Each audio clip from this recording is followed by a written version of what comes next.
ओम शांति।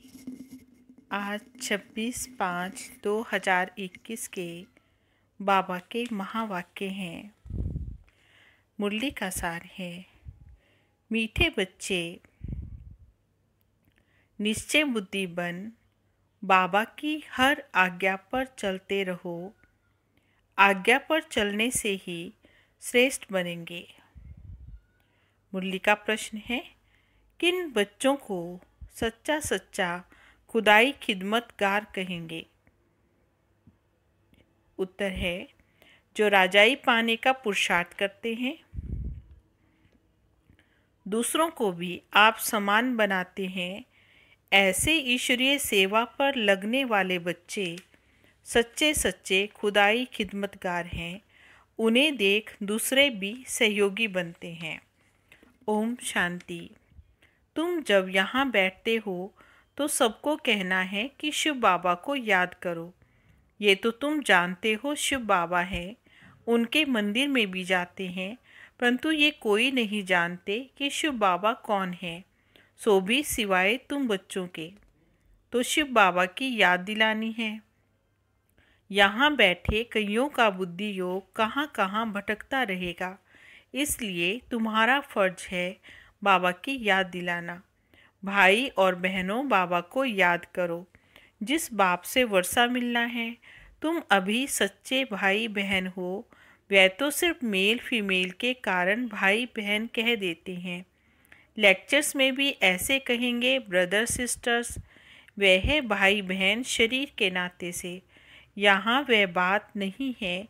यहाँ तो आत्मा को समझाया जाता है कि अपने रचयिता बाप को याद करो, उनसे वर्षा मिलना है ना। ये भी फर्क है।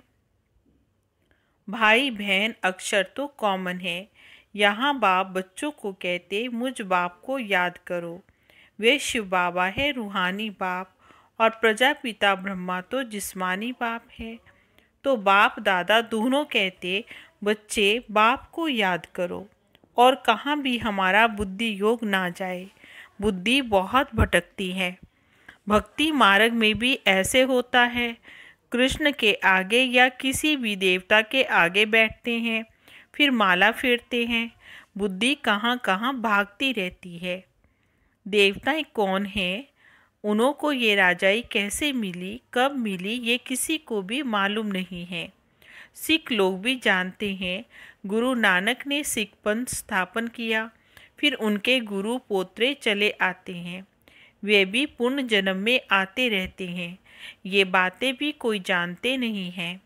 सदैव थोड़े ही गुरु नानक को याद करेंगे।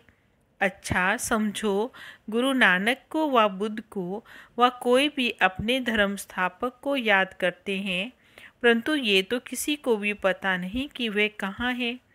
वे तो कह देते ज्योति जो समा गया, वाणी से परे चले गए, या कह देते हैं कृष्ण हाजिरा हजूर है। जिधर देखो कृष्ण ही कृष्ण है, राधे ही राधे है, ऐसे कहते रहते हैं। बाबा बैठ समझाते तुम भारतवासी देवता थे, तुम्हारी सूरत मनुष्य की और सीरत देवता की थी। देवताओं के चित्र तो है ना, चित्र ना होते तो वे भी समझते नहीं। राधे कृष्ण के साथ फिर लक्ष्मी नारायण का क्या संबंध है, ये बाबा ही आकर समझाते हैं। तुम कोई को भी समझा सकते हो कि वह तो निराकार बाबा हमको समझाते हैं। वास्तव में निराकार तो सभी हैं। आत्मा निराकार है, फिर इस साकार के द्वारा बोलती है। अब निराकार तो बोल ना सके, तुम समझा सकते हो हमारा बाबा सो तुम्हारा बाबा है। शिव बाबा ज्ञान का सागर, शांति का सागर है, बेहद का बाप है। उनको भी तो शरीर चाहिए ना। खुद कहते मैं इस ब्रह्मा तन में आता हूँ, तब तो ब्राह्मण धर्म की स्थापना हो।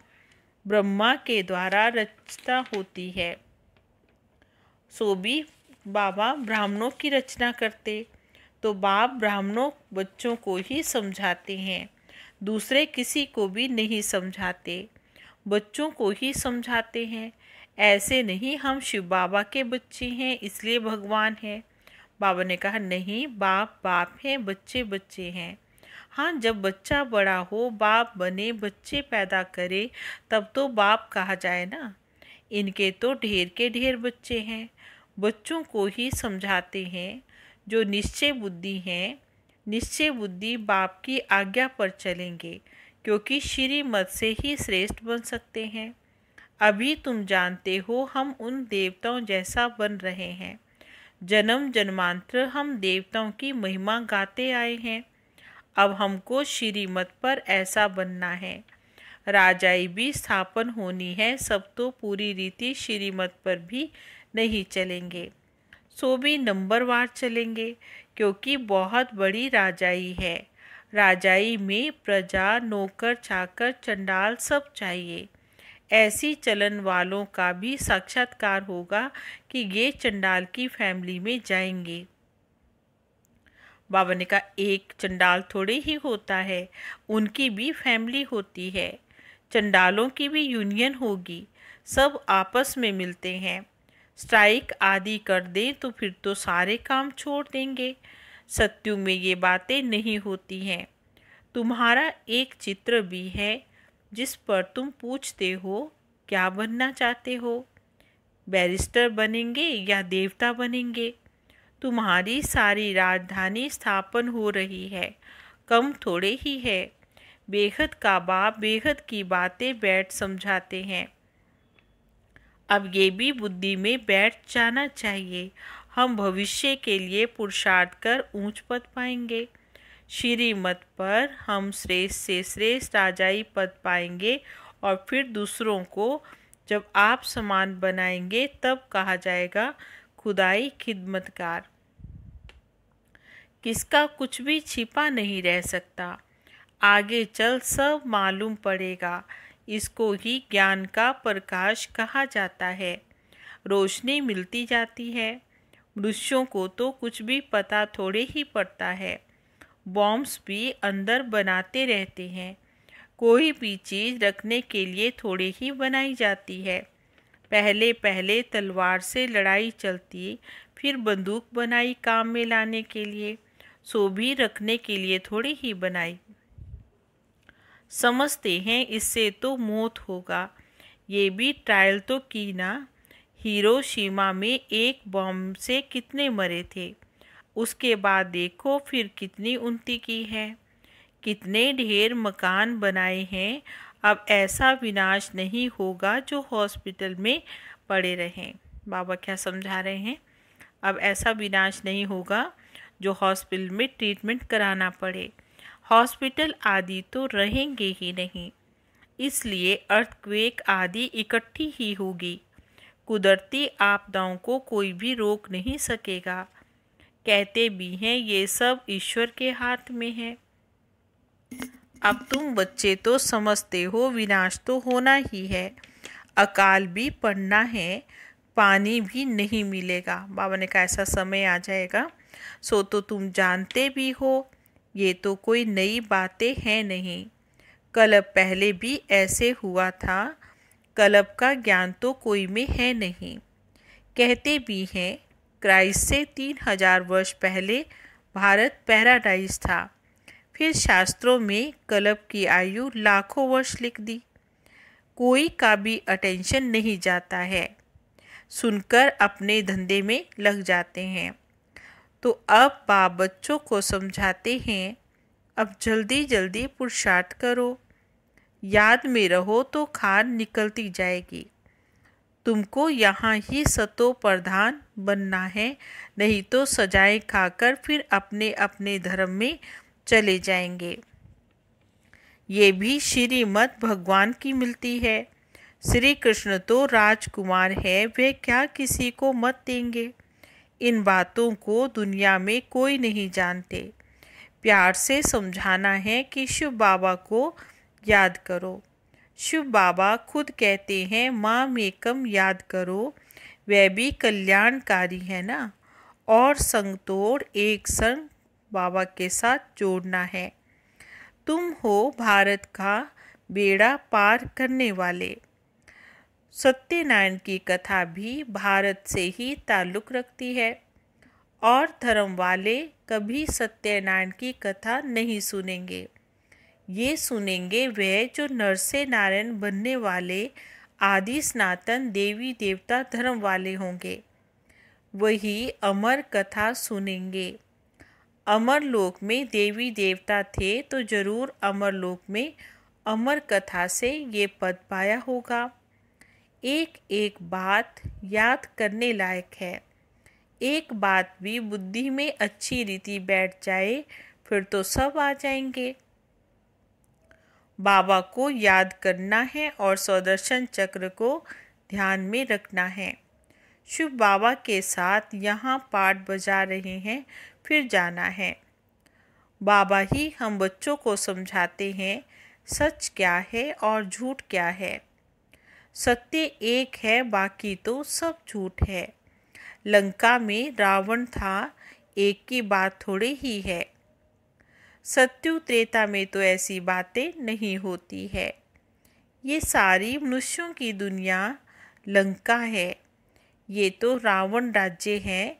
सब सीताएं एक राम को याद करती हैं, अथवा सब भक्तियाँ सजनियाँ एक भगवान साजन को याद करती हैं, क्योंकि ये है रावण राज्य। सन्यासी इन बातों को समझ ना सके, क्योंकि सब दुखी हैं। शोक वाटिका में हैं। अब शोक वाटिका कहते हैं कलयुग को, अशोक वाटिका कहते हैं सत्युग को। यहाँ तो कदम कदम पर शोक है, दुख है, रोग है। तुमको बाबा अशोक स्वर्ग में ले जाते हैं। यहाँ तो मनुष्य कितना शोक करते हैं। कोई मर जाता है तो जैसे कि पागल ही हो जाते हैं। स्वर्ग में ये सब बातें होती नहीं हैं। वहाँ अकाले मृत्यु कभी नहीं होगी। जो स्त्री विधवा बने, वहाँ तो समय पर एक चोला छोड़ेंगे, जाकर दूसरा लेंगे। मेल व फीमेल का लेंगे तो वह फिर साक्षात्कार हो जाएगा। पिछाड़ी में सब मालूम पड़ेगा कि कौन कौन क्या बनते हैं। फिर उस समय कहेंगे हमने इतना समय मेहनत नहीं की, परंतु उस समय कहने से क्या होगा। बाबा ने कहा समय तो बीत गया, इसलिए बाप कहते हैं बच्चे मेहनत करो। सर्विस में सच्चे सच्चे राइट हैंड बनो तो राजाई में आ जाएंगे। बाबा कहते हैं सर्विस में लगे रहो। मिसाल भी है, कैसे कुटुंब के कुटुंब सर्विस में लग पड़े। कहेंगे इस कुटुंब ने तो बहुत अच्छे कर्म किए होंगे, जो सारे ही ईश्वरीय सर्विस में लग गए हैं। मैंने कहा कई कई तो परिवार के परिवार ही ईश्वरीय सेवा में लगे रहते हैं। तो माँ बाप बच्चे ये तो कितना अच्छा है कि सभी ज्ञान में हो और सभी सेवा में हो। सर्विस पिछाड़ी चक्र लगाते रहते हैं। तुम बच्चों को बहुत उल्लास होना चाहिए। कैसे हम मनुष्यों को रास्ता बताएं जो उन्हों की आत्मा खुश हो। कितनों को रास्ता बताते हैं। ये तुमने प्रजा बनाई, तुमने ही बीज बोया है। जन्मते ही राजा तो कोई नहीं होता। पहले प्रजा के अधिकारी होते, फिर पुरुषार्थ करते करते क्या से क्या बन सकते हैं। तुमको सर्विस पर देखकर औरों को भी उमंग होगा। हम भी ऐसा क्यों नहीं पुरुषार्थ करें। नहीं तो फिर कलब फिर ऐसा हाल होगा, फिर बहुत आएंगे और पछताएंगे।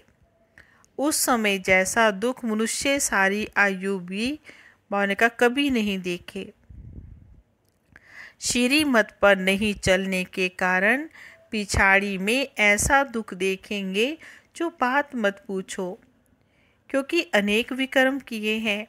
बाबा रास्ता भी हम बच्चों को बहुत सहज बताते हैं कि सिर्फ बाबा को याद करो, औरों को भी ये रास्ता बताओ। तुम देवी देवता धर्म के थे, जैसे क्रिश्चियन धर्म के मनुष्य इस्लामी धर्म के मनुष्य हैं, वैसे ये भी हैं। ये है सबसे पवित्र, इन जैसा धर्म कोई नहीं हो सकता। आधा कल्प तुम पवित्र रहते हो। बाबा ने कहा स्वर्ग और नरक भी गाया हुआ है। हेवन किसको कहा जाता है ये भी किसी को मालूम नहीं है। बाबा भारत में ही आकर बच्चों को जगाते हैं। ये 5000 वर्ष की बात है। जो स्वर्गवासी थे अभी नरकवासी बने हैं। फिर बाबा आकर पावन स्वर्गवासी हमको बनाते हैं। एक साजन आकर सब सजनियों को अपनी अशोक वाटिका में ले जाते हैं।